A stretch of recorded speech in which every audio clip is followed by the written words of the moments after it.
تمام عمر اسی اہتمام میں گزری، جبین یار یعنی محبوب کی پیشانی پر کہیں بل نہ آ جائے، جبین یار کہیں پرشکن نہ ہو جائے. یؤتون ما آتوا وقلوبهم وجلا، صحابہ رضی اللہ عنہم کی کیا شان تھی، وہ اللہ کے راستے میں خرچ کرتے تھے لیکن ان کا دل ڈرتا رہتا تھا.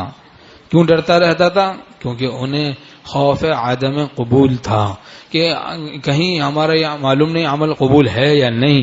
یہ خوف یہ علامت قبول ہے، علامت ہے قبولیت کی علامت ہے خوف عدم قبول. جس کو یہ خوف ہوتا ہے کہ کہیں یہ نعمت تقوی نعمت ایمان مجھ سے چھن نہ جائے، اس کا ایمان اس کا تقوی محفوظ رہتا ہے.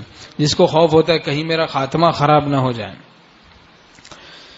تو اس کو حسن خاتمہ نصیب ہوتا ہے. جس کو حق تعالیٰ ڈھیل دیتے ہیں اسے معلوم نہیں ہوتا، اسے خوف نہیں ہوتا.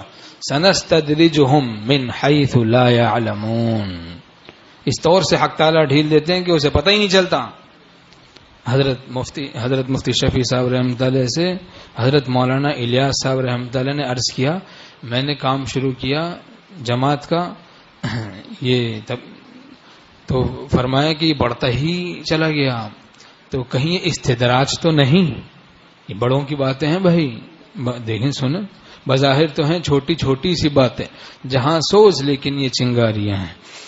کہیں یہ استدراج تو نہیں، ڈھیل تو نہیں اللہ کی طرف سے؟ حضرت مفتی شفیع صاحب رحمۃ اللہ نے عرض کیا، حضرت مفتی شفیع صاحب رحمۃ اللہ نے فرمایا نہیں، یہ استدراج نہیں، چونکہ اللہ تعالیٰ جس کو ڈھیل دیتے ہیں اسے علم نہیں ہوتا.